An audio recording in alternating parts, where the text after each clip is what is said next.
And do you know which remark is in our book for the guests for the show the most repeated question? I think so. Yeah, I think it. Oh, maybe I don't. It's a statement. It's like it's too disturbing for a 12-year-old or something. And then it's a 33-year-old, and then it's a 40-year-old or something. Okay, is that right? That's not the one you're thinking of. More often than this, the people ask, "Where's the sandwich?" Yeah, I know. Yeah, which is great. This should be a hashtag, shouldn't it? Yeah. I think I found it. You found it? I found it. Yeah. Okay. Did anyone else see the sandwich? No? I think it's in the film. In the film, it's what Frankenstein's eating. Yes. Well, yeah. Well, he's just eating bread, you know. And Okay, what is bread? Bread. Altes So old he's, bread. Yeah, but Okay. I don't think there's any filling. The sandwich is in the poster, right? I don't know. I think the hunt the sandwich thing. I think maybe it's. I suppose I could maybe try and spin it as a sort of. Isn't that interesting that it's not in the thing? Yeah, You know? yeah. One person wrote in the book, "We are all sandwich." Yeah. And in a way, I would say it's true. There was an online article that was someone had spent hours waiting for it to appear.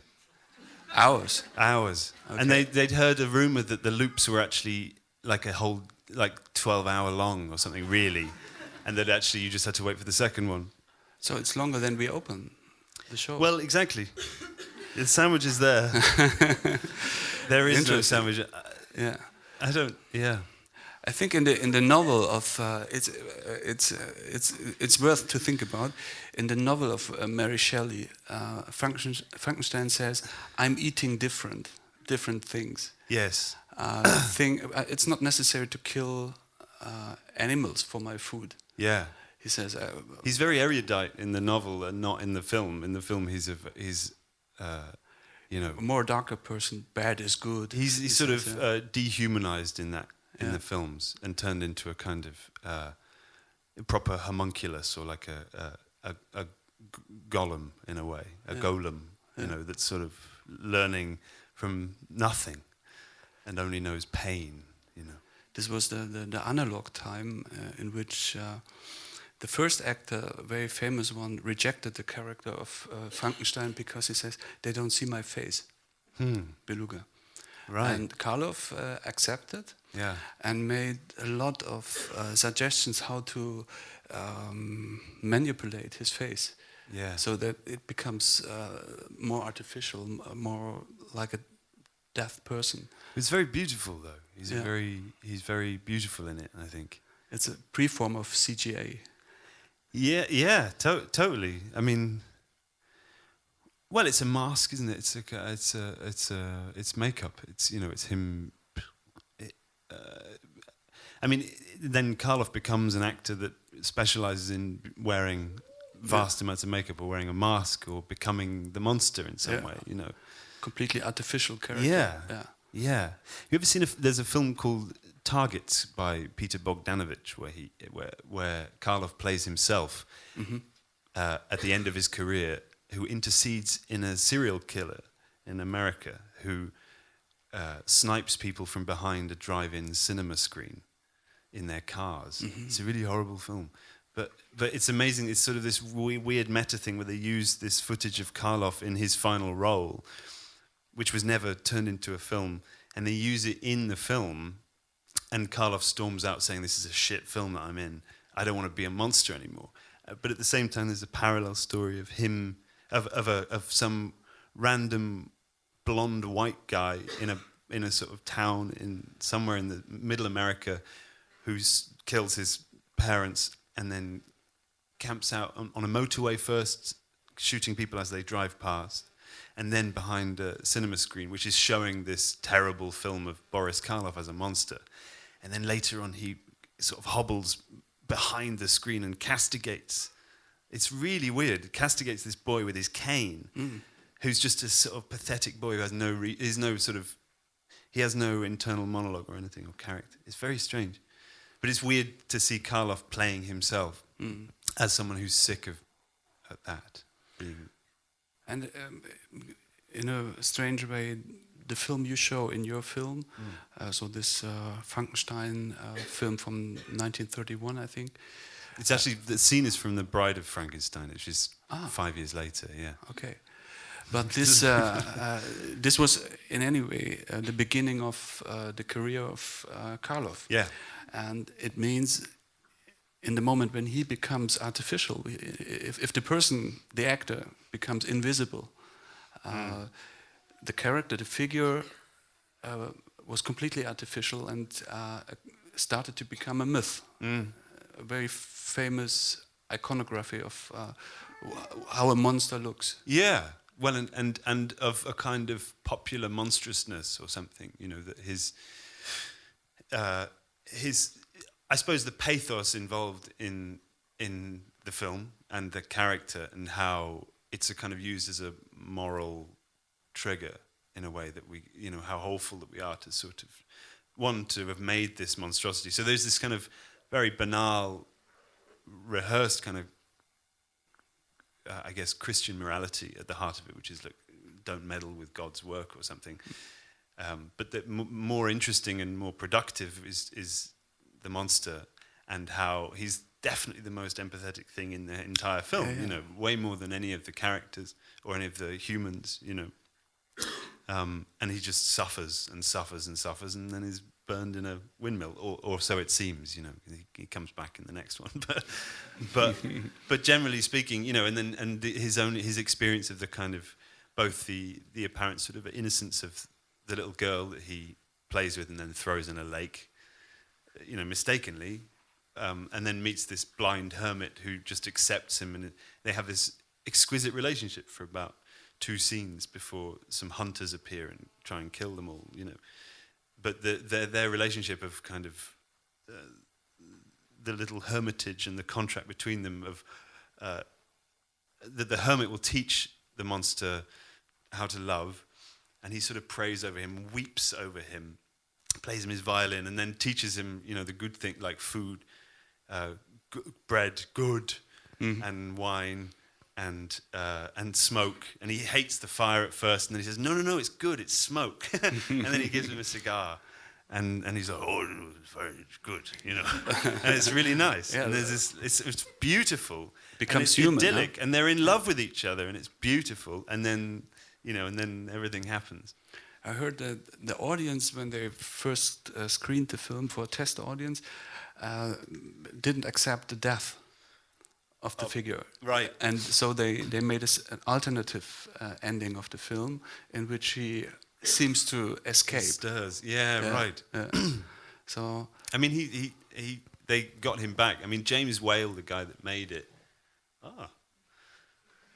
the director didn't want to make another one, I think. But obviously money and all manner of things, and everyone else was on board. But I think that the Bride of Frankenstein is way more sort of overtly satirical, or at least its moral ground feels much more contemporary than I think the first one is sort of iconic and extraordinary. But watching it, we screened it here the other day, and it's sort of it's too funny in a way. You know, it's very hard to watch at all. He still feel with him, huh? He survived. You know, particularly the scenes where he's sort of flinching at sunlight or something, or just stumbling, thrashing through the undergrowth and appearing in another scene. They're still amazing, I think. Those things of his kind of tormented kind of thing are amazing, I think. What do you think? Why we feel so close to people who are so artificial? I mean, it's a bit close to your work. Well, no. I mean, in a way, I suppose the reason that clip is playing in the cabin is I'm not sure, but I think probably that particular kind of there's a few things there. The sort of the process of him learning finally from a sort of good source, not a wholesome source, but an exiled source in a way, a source that doesn't come with a kind of expectation. It's telling that, you know, obviously he's blind, so he can't see the monstrosity in front of him and scream and run away. And there is an equivalent there with the little child who's not yet been taught what's terrible and what should be avoided or whatever. Yeah, but I'm not. I don't know. In the movie, he has a kind of handicap because they changed his brain. Yeah, they swap it. They swap the brain. It's awful. This sort of afflicted brain. The normal brain. And the abnormal brain. The abnormal brain. Yeah. Was put in his head. But it's interesting because I feel like it's not just some trash bit of old historic film. I think that James Whale, the director, I think it's sort of interesting his story as sort of one of the only out gay people in Hollywood at the time, and how he was vilified in certain ways and sort of could only work in certain things. And you know, I feel like that the abnormal in this situation, and the fact that the one apparently overtly abnormal kind of figure in the thing, which is the monster, is also the one source of empathy and love and possible kind of redemption from both a hubristic kind of mess of the doctor, who's not called Victor in it, weirdly. He's called like Richard or something. It's sort of odd. His dad's Victor or something. I don't know, his brother. Anyway, just that it's easy to watch it and sort of underestimate its potential kind of subtext and stuff, which are much more overt in the Bride of Frankenstein, I guess.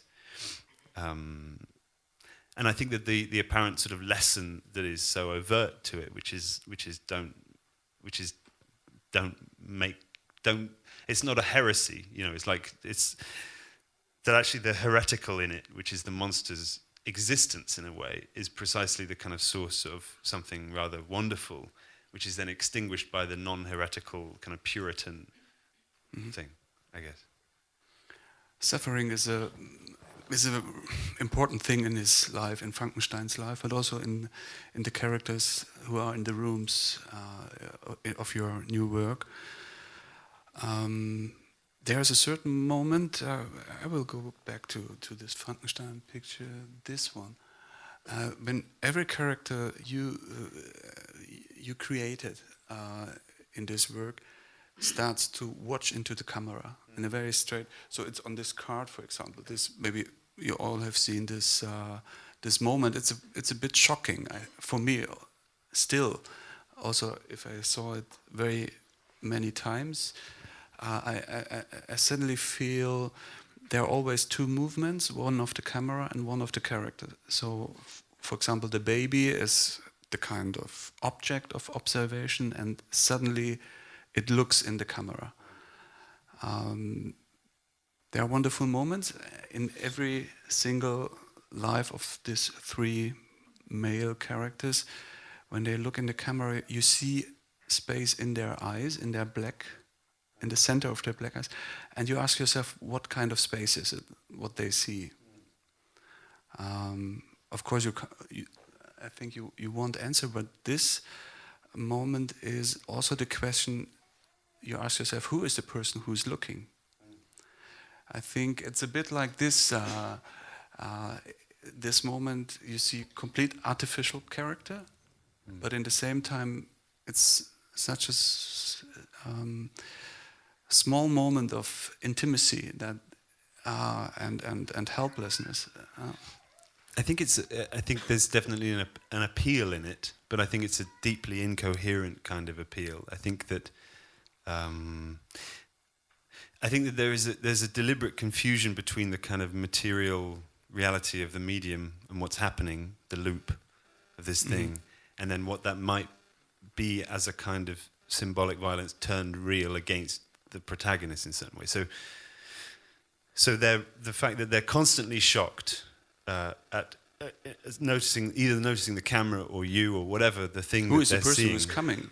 Yeah, the vision, the thing that arrives and then goes, and it's both a kind of climax of a terrible recognition and also one that's going to dissipate within seconds or nothing. That this horrendous kind of dementia that they all seem to suffer from, which is awful. It's like it's sort of being held by the effect of something without having a kind of cause.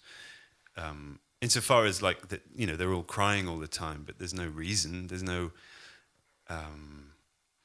except that I made them cry by animating them that way or whatever, but there isn't. I didn't hurt them, or but there is no story. Well, there's no narrative. The thing that they're suffering from is unknowable, which is sort of worse in a way. The thing that and therefore also the moment of kind of looking at you is one of both recognition and immediate kind of incomprehension, which is definitely borrowed from him in a way. Is one of when he's sort of trying to swat away the sun. There's a kind of the pathos is that's when he's sort of discovering the girl by the lake, I guess. Is it also reminds me on your garden in a way? Yeah, totally. I mean that whole scene, the two scenes, the scene with the cabin and the hermit in the Bride of Frankenstein, and the scene by the water with the little girl, are sort of the Germanness of a lot of that look, but also that of the Hollywood lot and the kind of the fantasy of. It's weird. I mean, it's weird watching those films and seeing a Hollywood 1930s version of Swiss whatever. Like it's kind of basically deranged. It's German. It's yes, exactly. It's Ingolstadt. Yeah. The University of Ingolstadt was the place in which you the artificial human was invented in the novel. I think also that kind of detached view of a kind of Northern European history, and generally the whole show's sort of attitude towards history and nostalgia and fiction and the fictionalizing and romanticizing of those things, and then their subsequent confusion, and then their performance as authentic in some way, and despite their kind of constant clear artifice. So what are the costumes for you, if you speak about history and historic costumes? I mean, they are not from the museum. No, but they are from a very long-standing tradition of a treatment of history, or of a kind of a fictional, a narrativizing, all of the things that you throw at unknowable, unremembered history. In order to dramatize it and sort of turn it into something both soluble but also relatable, and so on and so forth. But the conditions of those kinds of solute or relational things are that of the contemporary situation of making them. So what's interesting, what was always striking for me in the costume archive, originally going there, was the fact that... Have you been there before? No, this was the very first time? Yeah, just going there, and I mean, there's so much more than is in this show, obviously. How many costumes did you choose? I think it's 7,000 or something, but we didn't really choose them, we didn't really choose them. It was more like, we need this meterage. Okay. And because it was important, it was just to finish that thought about the history thing. Was in the archive. There are there've been like, I don't know, since the 50s, which is, I think maybe early 60s when they started keeping all of the costumes and didn't get rid of anything. Say there's been like 4 versions of Macbeth or something, and each time they make more costumes, and each time it's that contemporary period's perspective on a fictionalized version of 14th century Scotland or whatever, and each time it's desperately it's sort of ugly as all hell, because it looks like here's a 70s version of that. It's using 70s fabrics and the kind of a sort of weird palette of that. up there there's sort of this sort of browny orange, like a bus seat cover version of Macbeth. And then further down there's this kind of more ornate thing, and more, it sort of swerves hard, and you realize that kind of, it's not a realization at all, but it's sort of an overt performance of history's revision, but also it's kind of lazy appropriation. I don't know, just such a sort of heavy-handed artificialness. Also seeing, what was always exciting was sort of seeing the behind the scenes of a costume archive, as in seeing these things that are not meant to be seen like this, that somehow that kind of conjures an authentic truth about these things, and yet it's not. Obviously it's another kind of feint, another sleight of hand around a representation of something, and so on. And so it's this kind of cake of, or sandwich of history and representation and effect. And sufficiency as well, because you look at all of those costumes, and so many of them are sort of, when you look up close, they're sort of a bit shit. Or, they're designed to be seen from abroad, 100 yards back or something, and that, it's roughly the armor of a whoever, but up close it's a bit of cardboard that's sagging, It's much more surface, fake history. Exactly. Yeah. So all of those things were, but also it was important that we dealt with the acoustics in the space, and there's nothing like 7,000 costumes to really dampen the acoustics. So the costumes are in a way completely fake images of history, and at the same time, as objects, they are completely real.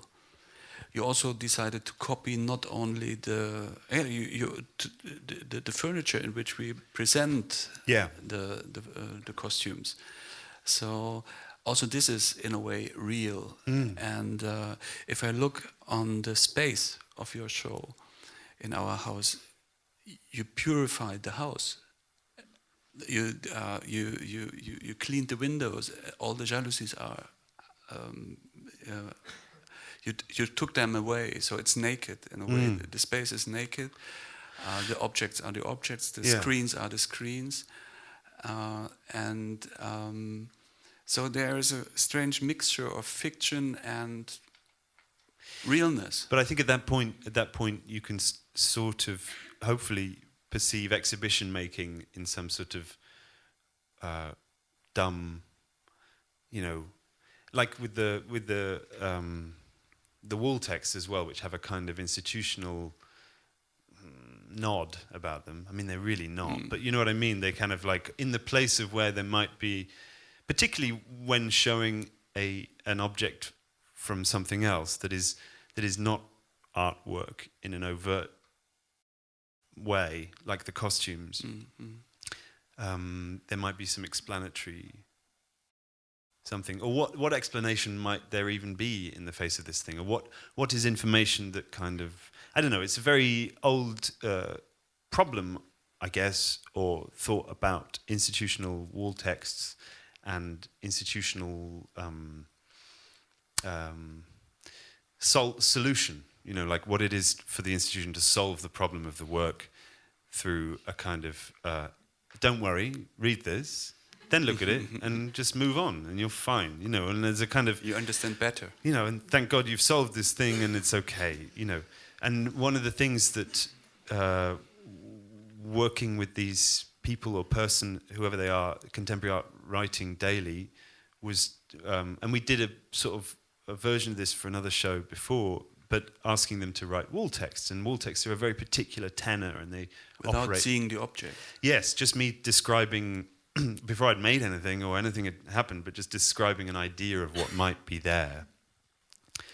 And it felt like, it feels like such a kind of thrill to have information transformed like that, both kind of materially and therefore kind of literally into some, like suddenly, it's sort of burnt into wood. And what kind of, like everything has this kind of both figurative and literal kind of bent to it. It's like, am I supposed to be reading this metaphorically, or am I supposed to sort of just be hit around the head with it? It's a thing that's burnt. And what is that? You know what I mean? And I feel like that in its kind of, in the allusion to some sort of dark age, gothic, supernatural, paranoid something, all of those things have a kind of a hopeful resonance about them, that they start to kind of codify in occult ways or something. But at the same time, they speak about themselves. I think I don't know any other artist who is saying in the wall text, this is a wall text, and wall texts are usually doing this and this things. So it's not only that you change the wall text into an object and make references to the world in the movies. It's also that the wall text reflects that it's a wall text, and so it's very often, I think, if the character is looking in the camera, it reflects that it's been seen. But it's also a kind of monstrous idea of a wall text. Like it would be what maybe the monster would think of.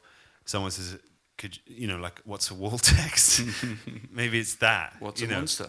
Or what's a monster? Or like a kind of like an early learning version of lots of things.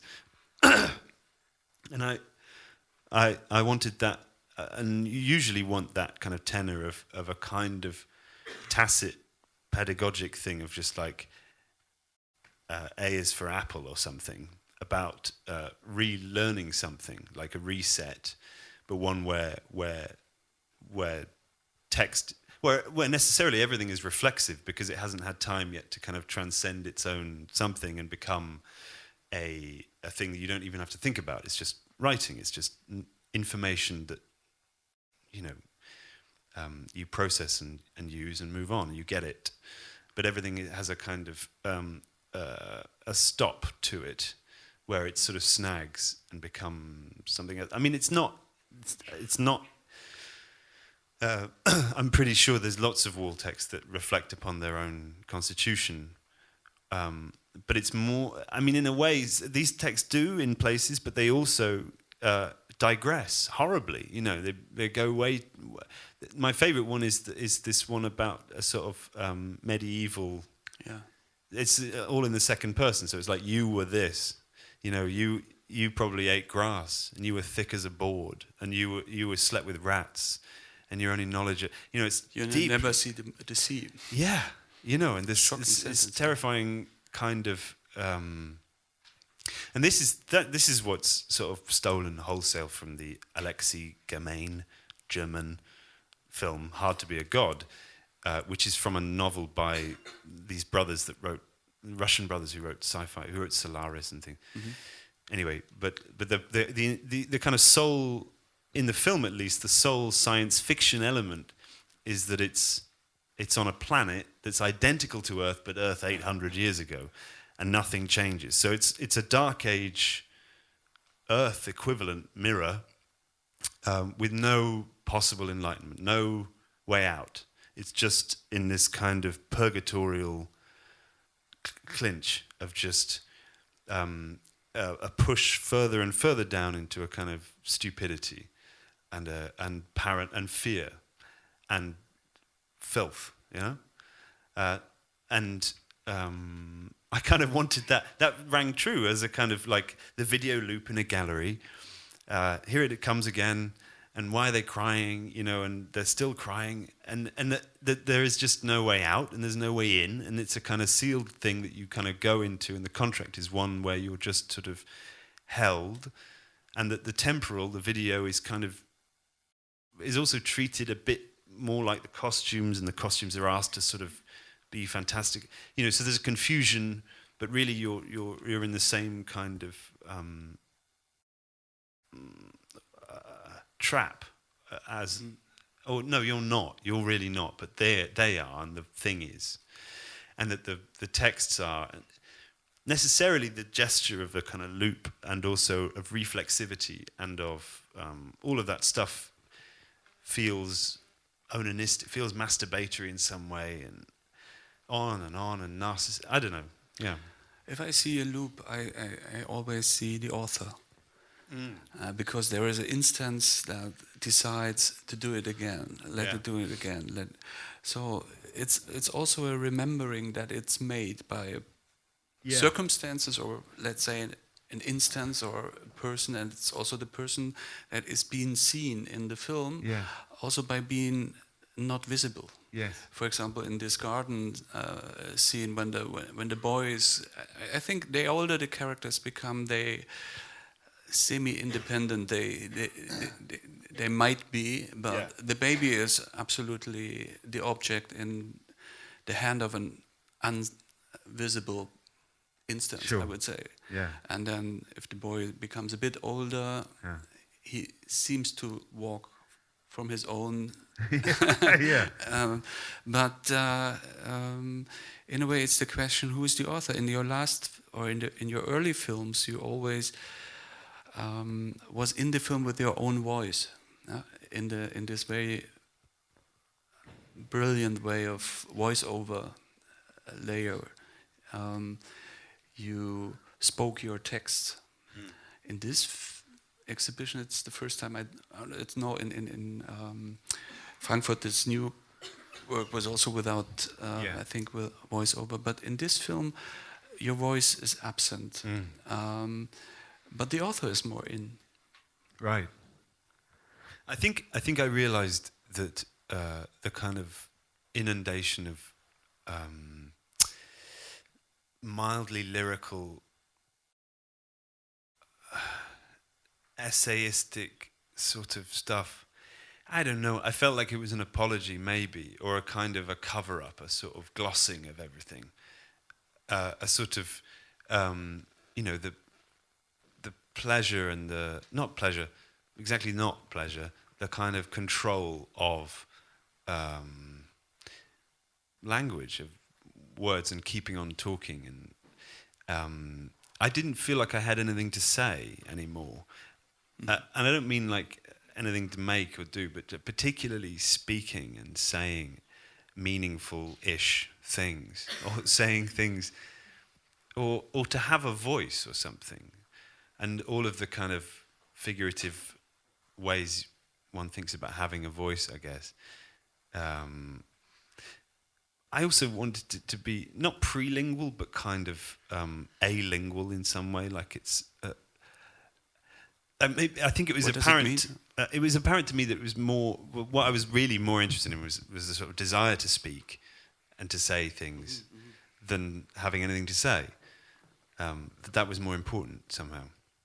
Or just for me, that I don't really care about saying a particular thing, but the impetus and the desire and the need or whatever, and to connect through saying, through voice or whatever, that was more important. Or the anticipation of voice. I don't know. Yeah, it sort of shifted a bit away from a sort of the fulsomeness of language. But the wise level of noise. It's very important in your work. I think that you have a special feeling for, let's say, acoustic signals and situations that goes straight under the skin. If you hear that, you're immediately in a situation that is really very, very clear, realistic, because it's effective. When did you decide to use the music of Jörg Frey as a kind of structure for your exhibition? Well, I think a friend, Patrick, who's here tonight, played it to me ages ago, and like everyone else, I think, or a little group of friends, we all fell in love with this one piece particularly, or at least it was the first I'd ever encountered of Jörg Frey, and I know that, and I was very much third hand to that in certain ways, and then exploring the rest of him, but also a kind of a loose group of composers and performers called Wandelweise, and a particular ethos. but specifically Jörg Frey and this period of his writing, very particularly. In which period? About So which this period would we be speak? 90s and on, I think. I mean, I don't really know what he's doing right now, although we'll find out at the You concert. can ask him in Yeah, exactly. some weeks. yeah. But which has this kind of. So previously, works of his might be, for example, a piece for room tone. So the instrument would be a room and the recording of the tone in that room. Latterly, it seems like there's a kind of turn towards toying with a kind of very romantic or impressionistic kind of historical mode. I mean, to me, that piece in there reeks of Ravel or Debussy or something, albeit like so stripped as to be a piece really about the body of the person playing it. So I was obsessed with this piece and thought, oh, I know, I'll get the music, the sheet music from Wandelweiser. So emailed the guy and got talking to him, and he sent me. He said, you don't have to order it. I'll just send you the PDFs. So I got them and then learnt to play this piece, and it's incredibly easy, obviously. But its easiness is insanely deceptive because it's everything about it. It places the emphasis on you entirely because the tiniest fluctuation in the depression of the keys ruins the fucking thing. There's a real sense of you have to be so like right, and then and the only instruction is that you play it as slow as possible and for a number of minutes, and it's called extended circular music. So it's a loop that you could just keep playing forever, and it really it's transformative, and it not that for me it's become a kind of mantra or something, but it has the function of like really emphatic thing about the performer, and then there's this and how long you hold everything for, the beats. So most of it is divided into these 4 beats, and then there are 2 chords in the middle, which are 6. But those 6 yawn open like a crazy fucking. I mean, it's an unbelievable piece. I think it's an unbelievable piece. But I chose it. I think I don't really know, but it felt really signal. It's like it's a piece with so much power, but it's also a piece that, again, like I said, is emphatically about the choices, the micro choices, and the kind of synaptics of the performer, I think. And so to have it performed by these figures felt like another, like playing this piece was the equivalent of eating something or of weeping or of some incredibly apparently signally human kind of process. Playing a piece of music that's that simple, yeah. But this kind of micro choices you're talking about, I think they are also on the side of the audience, of the visitors. I think this is one of the rare exhibitions I would say everybody sees different because not only of his own position and his own decision, but it's also because there are so many open angles in the show. For example, your decision that you avoid artificial light. Yeah. On which point did you decide to do that? And that was similar, I think, weirdly from the beginning. I think as someone that makes a lot of video stuff, I'm sick of a black box with a projector in it. And the problem of like, okay, so you need it to be dark to show this thing, which means basically you can't have anything else with it, which basically means you have to sort of seal it off, which basically means you end up with this kind of hermetic work, which, is quite hard unless you come up with some contraption that sort of does this thing. So hence the video walls in a way. I mean, so much of this show is practically led. At first it's a frustration with a kind of practicality, and then sort of the thrill of a solution turned interesting. I hope, and I think that's all of everything is sort of a bit like that anyway. But the daylight. What you were saying earlier about sort of stripping back the space, wanting the screens, because they're not a projector anymore. They don't have that kind of I don't know, in my head at least, sort of classical illusion of light or something. They have this weirder thing of like here's more of a thing, you know, the video walls, and that they would be proud of the wall, that you could sort of look at them and look at all the kind of wiring behind. They're the same height as the costumes. They bear equivalence, you know, almost like on some sort of horrid little timeline of artifice or something between the two things. Also, I wanted to not, you know, there's a pleasure, there's a deep excitement about not having to hide moving image away somehow, and therefore not always just conjure the cinema in a way, and the kind of attention that someone might expect, that they look at this thing and behind it is Berlin going on. I mean, if you come at 11 in the morning, it's a massively different show. It's almost optimistic, you know. Whereas if you come this time, you know, it's got a kind of, it's sort of too bright, but you can't really see anything that well. You've got to use your phone torch to read the fucking things. And, you know, everything has this, it's a very different, it's a more tortured experience. But it felt sort of scary to do that, but also quite exciting to kind of just not... To not control it, to not seal it off entirely, that you would always be able to look out the window, I suppose. Yeah.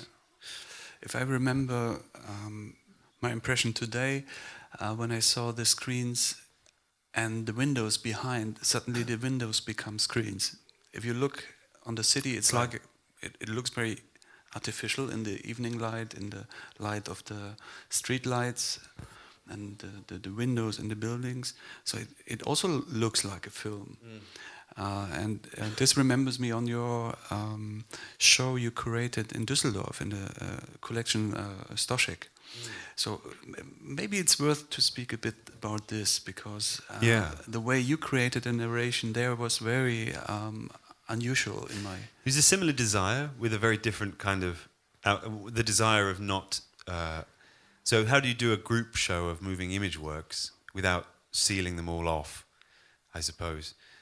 And what, you know, the kind of, it's a private foundation, so they have money in this particular way that meant that the idea of acoustic glass, you know, and it was wonderful, it was really down to them managing to realize this thing. Also, engineering and I mean I don't even know, you know, for me, which is a kind of decision, for them was a sort of a nightmare, I'm sure, of trying to I don't know, you know, trying to put these things together. But it was so that you could enter each floor and see all of the works at the same time.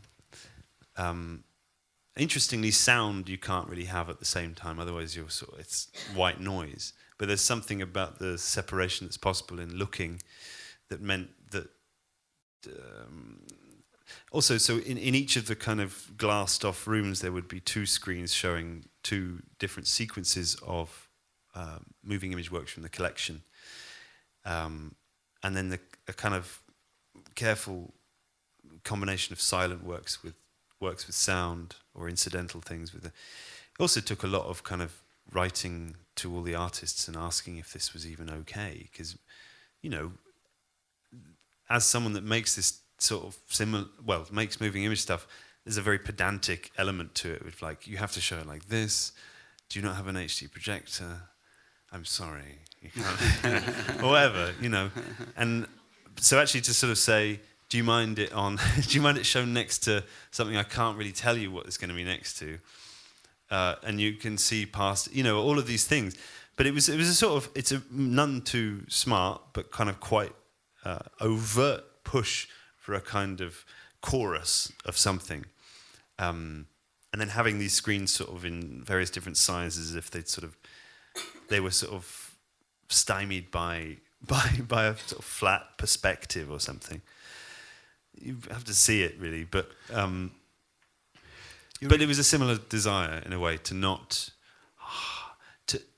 hide anything to a certain degree, I suppose. And to have everything in the same time present. This was also a situation you have always to make a decision. Yeah. And you get extra information simply by the simultaneous next level. Yeah, I mean, there's a faith in a serendipity that's only possible by engaging with now, right? With I don't know what's going to happen, Or I mean, obviously, we tested things, and putting together the sequences in Dusseldorf was like pairing things off. But the kinds of possible connections that might be made by a spectator, or if it's raining outside upstairs and it's 12 and you're alone in there, all of the kind of the connivances that are not controlled by the show make for a massively different experience in that thing. And being open to that, part of the reason part of the effect rather of having these kind of appalling loops happening constantly in the show is a kind of disinterestedness, that they're not, like most of the things I've made before are quite sort of choppy, edited sort of things that are constantly asking you to look back again and constantly... and I didn't want to do that. I wanted something that was much more... You could never... with the screens up there, it's very hard to get the right distance from them anyway, to sort of be far enough to sort of appreciate them as screens and sort of just go, and I'm watching a thing. But rather, you sort of have to be with them and in them, or sick of them.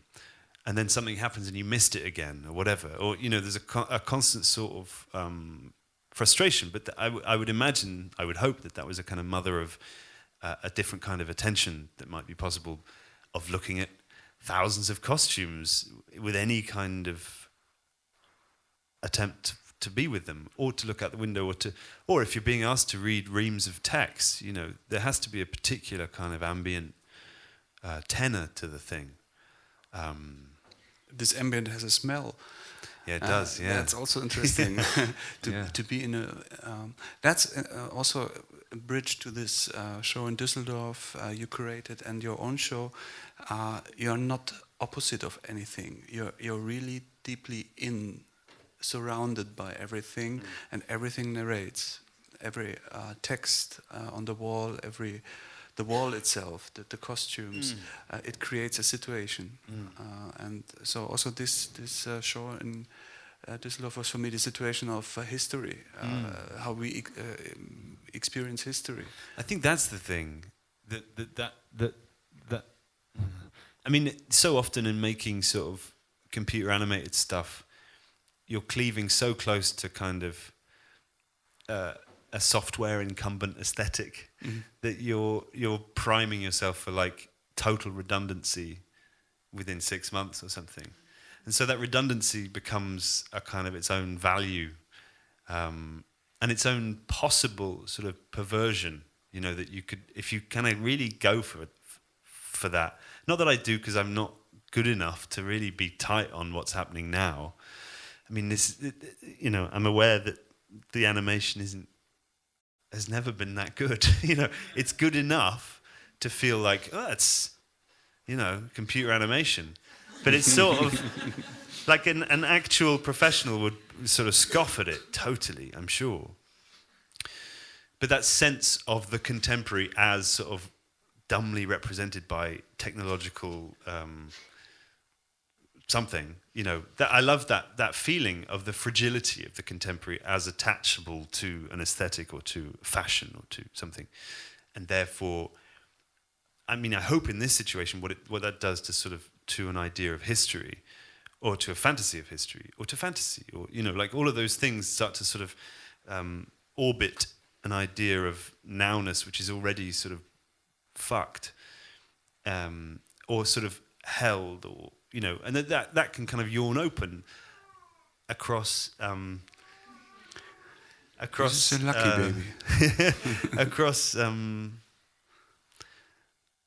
mean, being in Berlin, and so or being in this building particularly as well, in its insane proximity to incredibly recent history.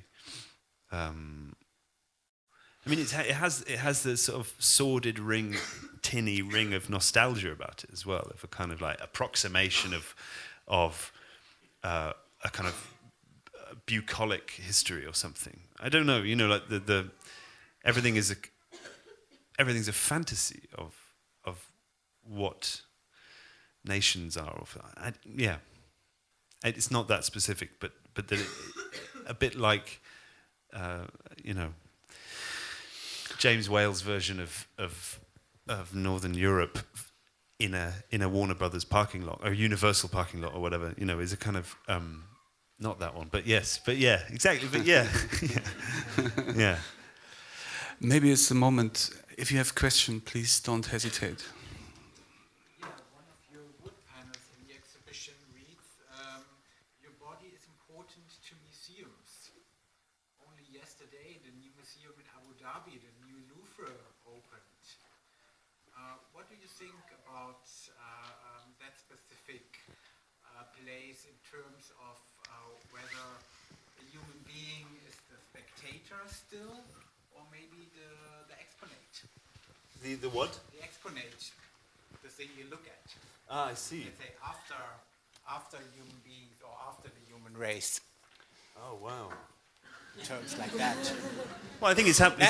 If we think about the history of human beings, and if we think about, let's say, the step from Frankenstein to CGIs to AI, yeah, there is a vision already also about historians like Harari, who wrote Homo Deus very recently, that there will be a history after the human race.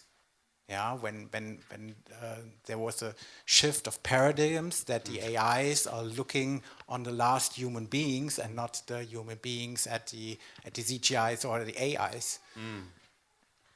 You get the point? Yeah. So when I'm thinking about writing on your kind of writings, overwriting your writing, yeah, in terms of nowness, yeah.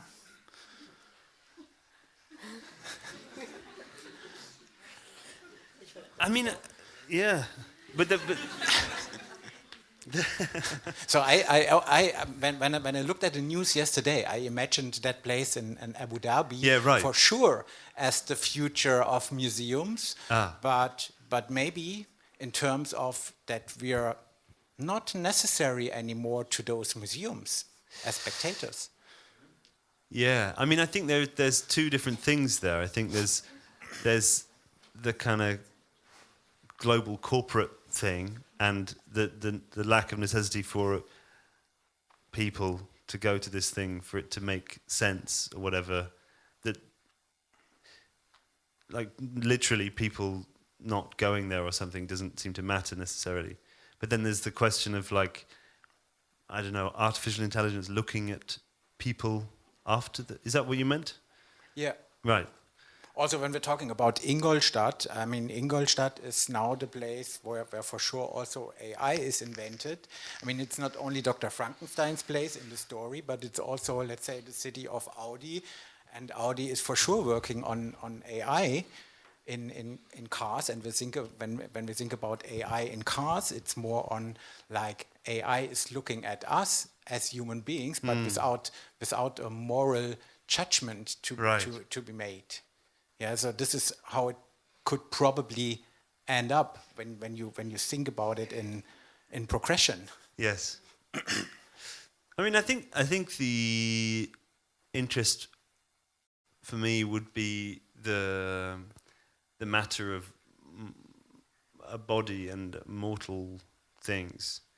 I mean, I think that text on the wall, that your body is important to museums, is kind of administrative, bureaucratic, statistical. It's the transformation of a body into data, I suppose.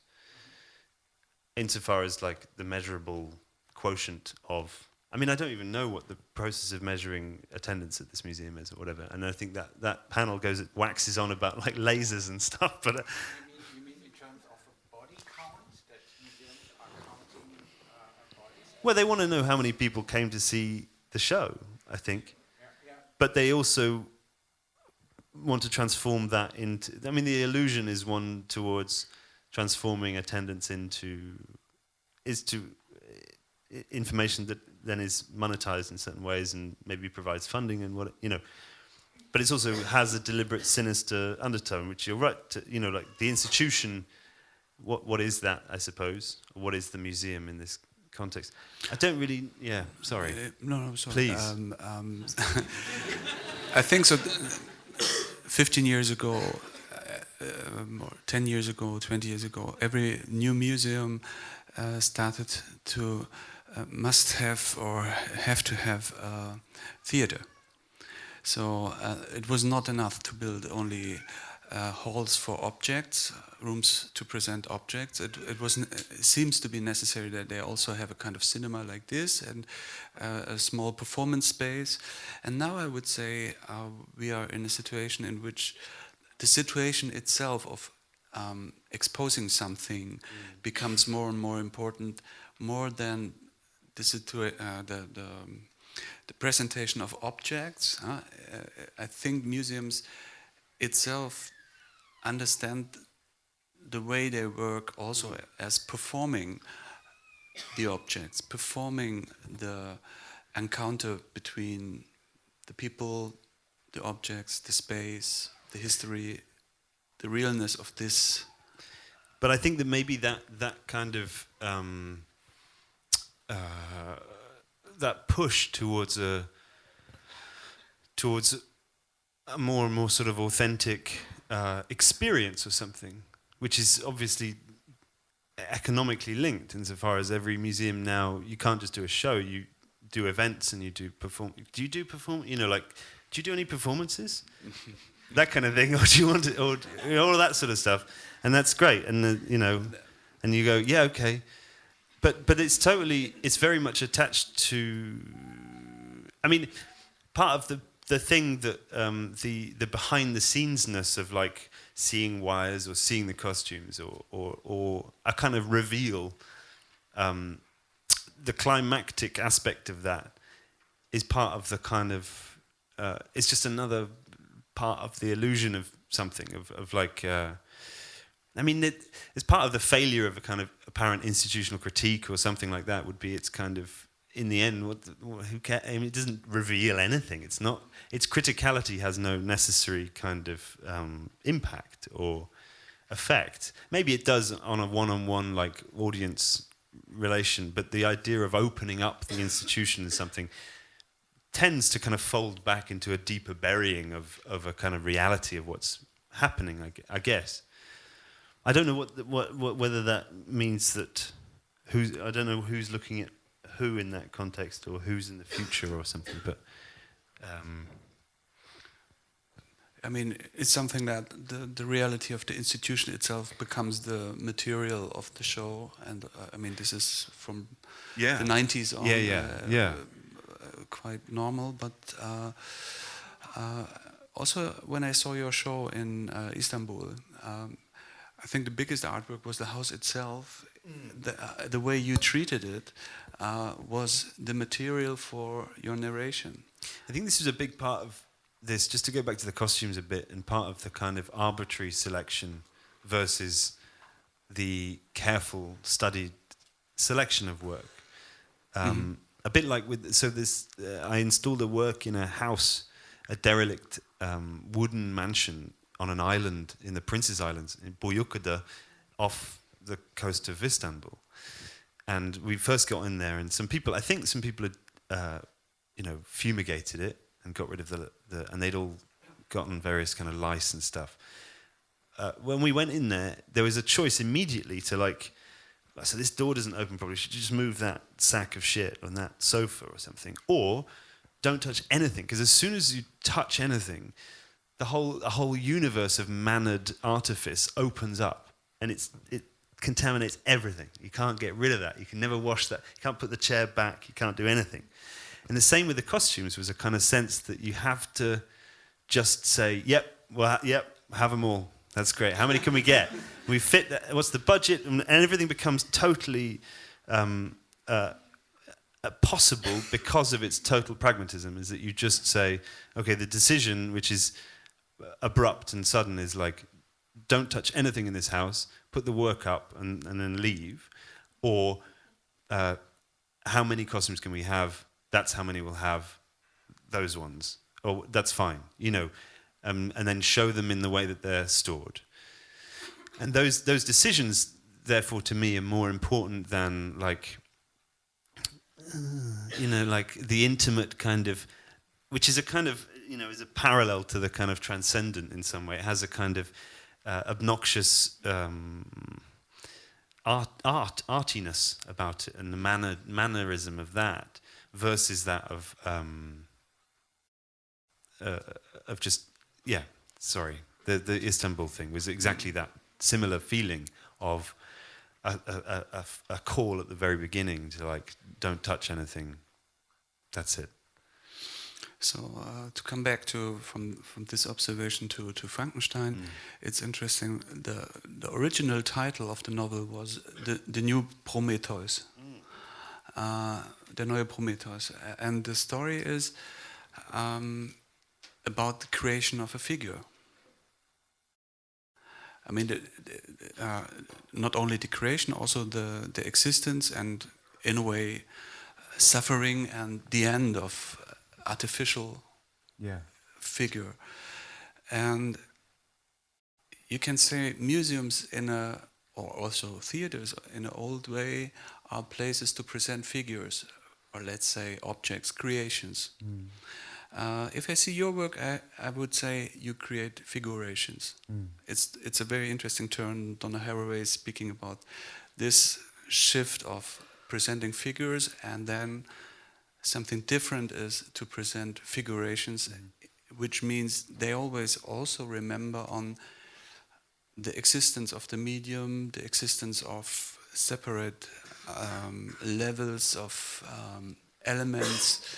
And that's for me really remarkable. If I think about your show, it's for me on one hand the creation of figures, but it's also a reflection about figurations, also between the spaces, the screens, the importance of the music as a linking element, but also the linking element of having this view in the eyes of the observer who is the creator.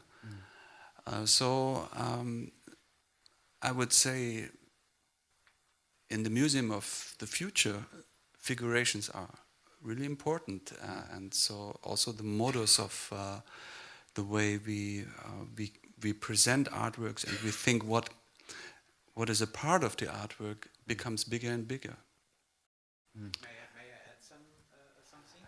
I would say very short, because then we're open for the other questions. To my opinion, Frankenstein as a figuration in the film was still fun to look at, and we have empathy with him. But when we look at the CGIs in your exhibition, they are not fun anymore. To my opinion, we feel more tortured by them. So. So there was something very, very annoying. So I felt a lot of sympathy with Frankenstein, but not with the CGIs anymore. Yeah.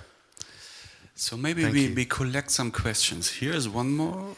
There's so this 3, please. Start here. I was interested in when you were talking about the sort of the black space in the eyes and what sort of space they're in, and I was thinking about this Mike Kelly quote that was. He was talking about murky, unspecific space in relation to sort of the Brown and Rembrandt paintings, and I was thinking about how, you have these tears that never fall off the characters. You have these sort of people running and they never end up anywhere. What else? Yeah, just this sort of idea of a non-existent destination, and there's sort of this loop. And I was just wondering, what is your sense of this space? Were you intentionally trying to create this sort of, it's got elements of reality to it, but it's also somewhere else. So I was just curious what that space was for you. Effect, I think, the space of a kind of a sort of total effect without a base. One of the things that always excited me most about making people in CGI, which are obviously recognizably that and not real people, was that you would never sort of lose track of the medium happening or the thing happening. You would never sort of wander off in your thinking towards the actor or towards other people or anything, that there would be this kind of contract that was sort of totalizing in a way, insofar as both, the snow and the figure are the same texture in a way. There's some horrible violence in that, is that everything is rendered similarly. Everything ends up in a kind of... So I don't think about it in terms of space, but more effect, or the heresy of a space that isn't, or that you feel that all the time. I mean, like what was always important was that every sound would be added, soundtracked. So even if they don't say anything, the creak of every bit of leathery, shitty armor or whatever, or that would be excessive. The Foley would be way too much. So that, or the heartbeat of the baby, that everything becomes, obedient to the same sort of determining system, a horrible system, which is true of the medium itself. So it's not additive necessarily. It's just a kind. I mean, not that it's a reveal in a way, but it's impossible to sort of reveal the workings of this medium anyway without destroying it and rendering it ineffective in a way. So it's how to hold on to the kind of possibility of apprehending the medium and its kind of meanness or its something, and turning that into a kind of allegory that sits within that medium. If you see what I mean? Like that it's kind of... I don't know. I suppose I think of the whole show as kind of having this sort of slightly Aesop-like kind of fable sense of determined figures and characters or caricatures. But the main thing about that is that it feels like a trope, or it feels like a structure, and so on and so forth. So the structure of a kind of ham-fisted elements of plot or of character, and then that of effect, of weather, of lens, of horror, of genre. Everything ends up on this kind of terrible plateau where everything's mingling. Yeah. So, please. Hey, I wanted to ask you about your process. So essentially the question is, how do you start and how do you then preserve the initial idea or feeling? Because the crying is like, the affective quality of it is so strong that it feels like, because animation is such a high maintenance kind of work and like such a laborious work, how do you preserve that initial feeling that you have going, and then like presentation comes into it, and then think about the room, thinking about costumes to put in, like how do you preserve that like feeling or idea you had?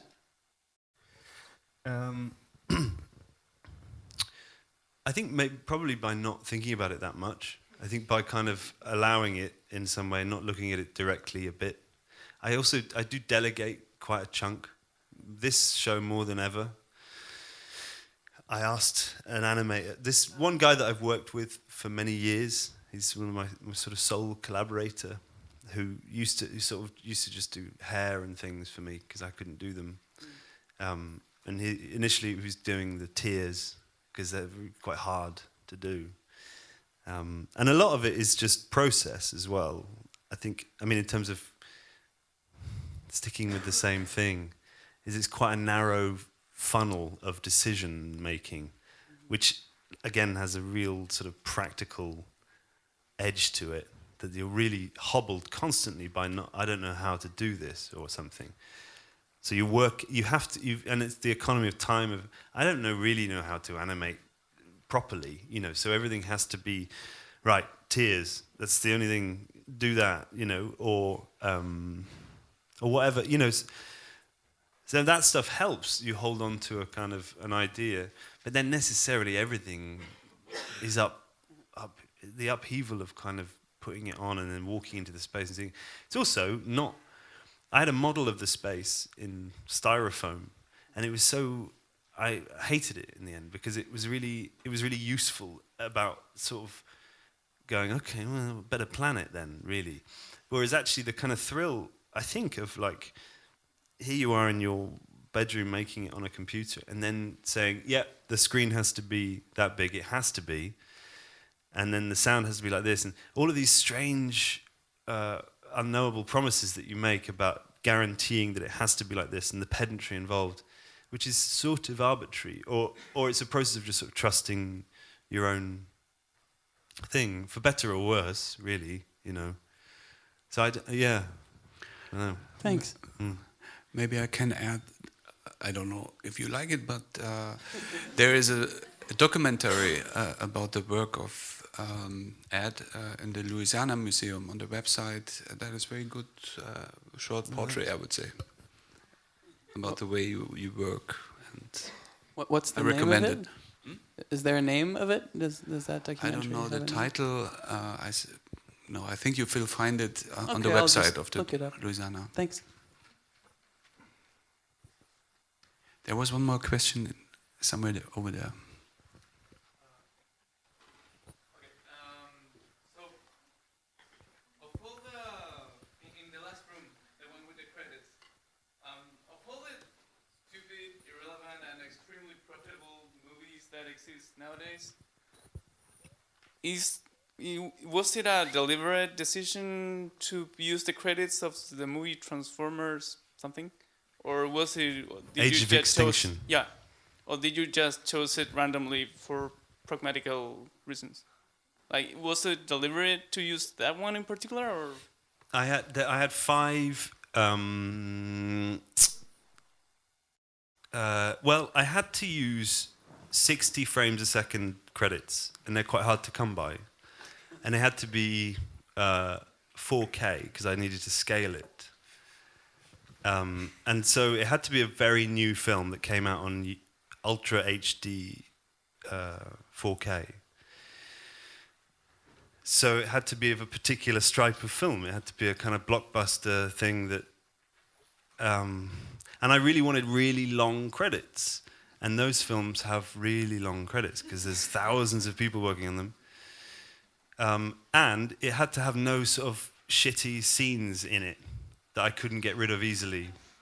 You know, like when they have like cutaways to characters or to extra bonus stuff or whatever. So it had to just be scrolling white on black, or any color on black, or whatever, you know. So it was all of those things, really. So in terms it's like 80% pragmatical. I'd say 78%. But I don't think it's... I don't see a problem. I mean, I know you're leading to like, you know, well, why? But I don't... I wanted credits rolling, and then Transformers Age of Extinction seems both sort of uncomfortably right and also kind of like shit. And sort of... So therefore, like, that's good. And there's like a contraposition between the credits rolling up and the people falling down, right? Yeah. I mean, it wasn't like compositionally, it's not nonsense. It's just that the particular content of that Transformers film, which I haven't seen, is not relevant. I mean, it's relevant. Of course, it's relevant because it's called that. It's got a great title, but it's not. I mean, it's not a great title. But it's not, you know what I mean? It's not like it's not like an Easter egg of like, okay, now I understand the whole show because it's Transformers or something, or anything that's. But it's quite, you know, when you're making something, it's sort of that fits and it's fine. Yeah. But the people falling in the credits going up is part of it. For me, it's the darkest work I've seen from you. Endless depression. Yeah. Are there more questions? If not, I would say it was very nice to have this conversation with you. Thank you. Thank you, Ed. Great Thanks pleasure. very much.